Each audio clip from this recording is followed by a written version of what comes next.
Banyak banget yang belum tahu soal ini, dan nggak sedikit juga yang mengira kalau stats 99 itu sama seperti stats yang sudah di booster.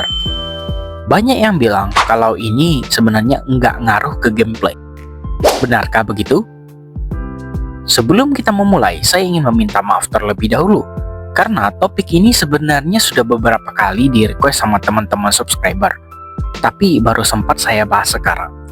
Karena memang jadwal tayang konten udah tersusun dari awal.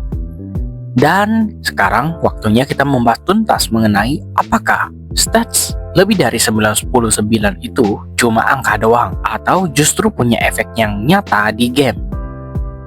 Mari kita mulai videonya.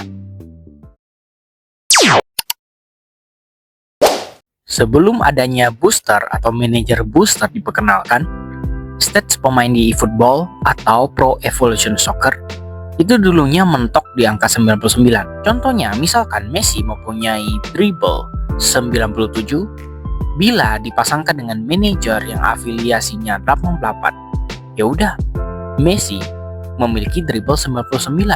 Itu adalah batas maksimal. Padahal manajer afiliasi 88 itu bisa menambahkan sekitar 3 poin. Tetapi yang menjadi unik adalah sejak di era PES 2020 ke atas, di mana diperkenalkan iconic moment, itu overall ratingnya bisa di atas 100. Tapi stats individualnya itu maksimalnya di 99. Itu terkadang disebut angka pencitraan, karena enggak semua stats itu nembus. Setelah masuk ke era eFootball, segalanya berubah.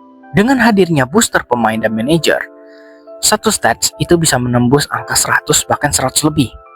Misalnya, Messi, dia memiliki stat dribble yang tinggi dengan booster yang tinggi, itu kita bisa membuatnya bisa jadi 100 lebih. Contohnya 102, 103, bahkan 104. Tapi ya, ini juga menunjukkan arah Konami sekarang, yaitu fokus menjual kartu. Karena tiap minggunya akan muncul kartu-kartu baru. Dan belakangan ini muncul banyak banget kartu epic-epic baru. Terutama Epic Pele yang terbaru, yang menurut saya semakin tidak masuk akal karena dia menggabungkan double booster dengan double special skill.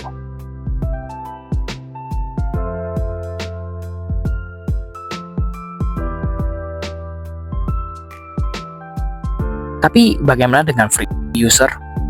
Tenang saja, Anda kalau sangat aktif mengikuti event setiap minggunya dan berhemat, paling tidak, koin yang Anda kumpulkan masih masuk akal untuk membeli 1 atau 2 pack.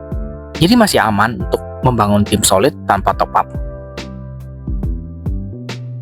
Nah, daripada debat angka, mending kita langsung buktikan di gameplay. Karena ini versi eFootball Mobile, tidak seperti versi konsol ya. Jadi saya akan membuat format uji di training mode. Nah, uji yang pertama itu adalah sprint lurus untuk mengecek speed. Kemudian uji coba kedua adalah zigzag dari ujung ke ujung untuk mengecek acceleration. Dan yang ketiga, saya akan melakukan dribble halus, yaitu belok-belok secara halus dan membandingkan siapa paling lengket.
Jadi kesimpulannya sudah jelas bahwa stats 100 plus ini bukan cuma angka pajangan.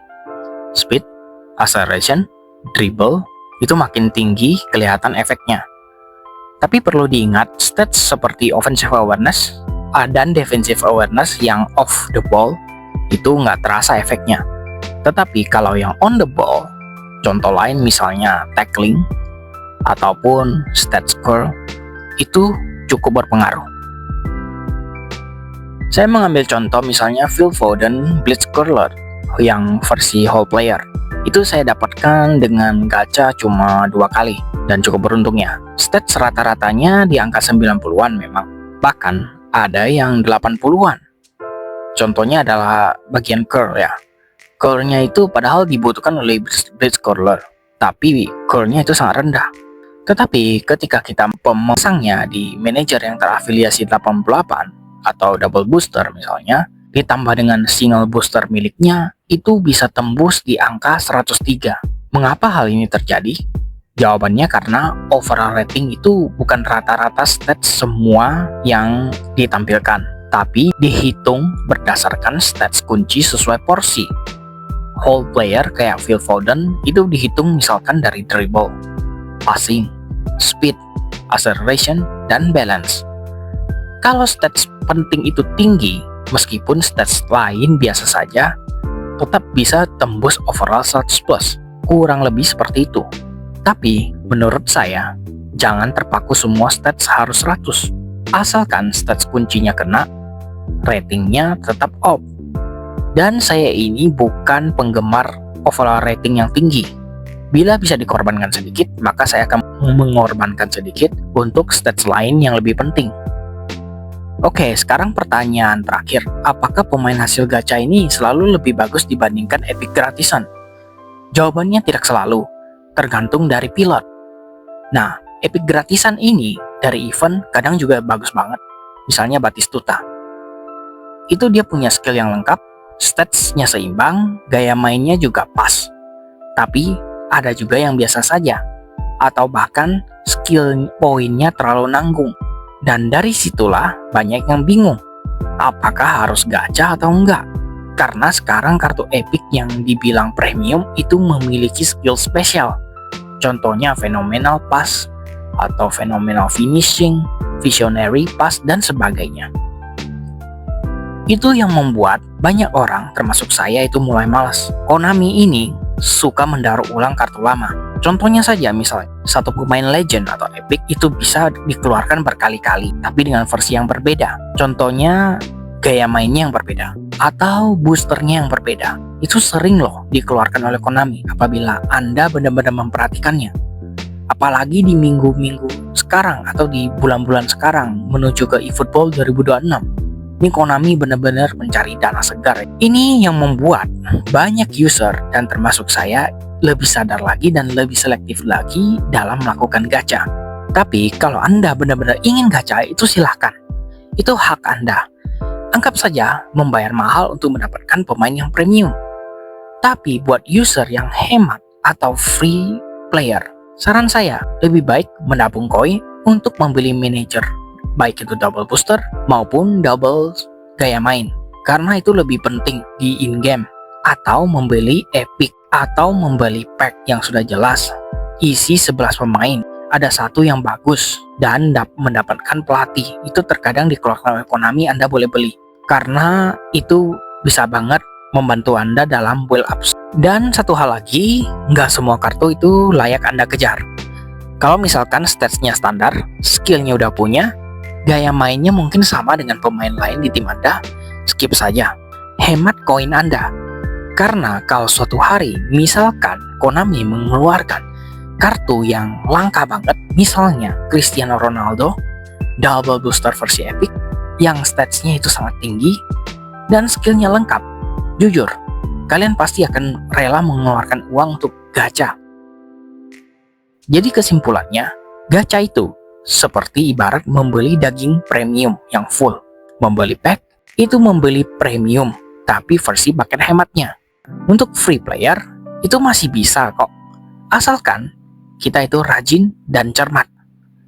Jangan lupa juga, by the way, di turnamen resmi Football World Cup, itu semua pemain memakai standar rating 85. Yang membuat beda itu hanya gaya main, racikan taktik, dan juga skill dari user. Jadi nggak usah minder kalau misalkan Anda tidak mempunyai pemain op. Yang penting main enjoy, paham taktik, dan nikmati gamenya.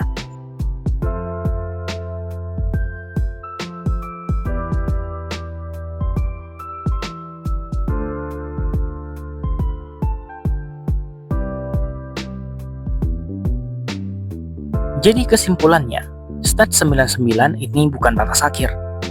Dan dia tentunya berbeda banget dengan stats yang 100 lebih.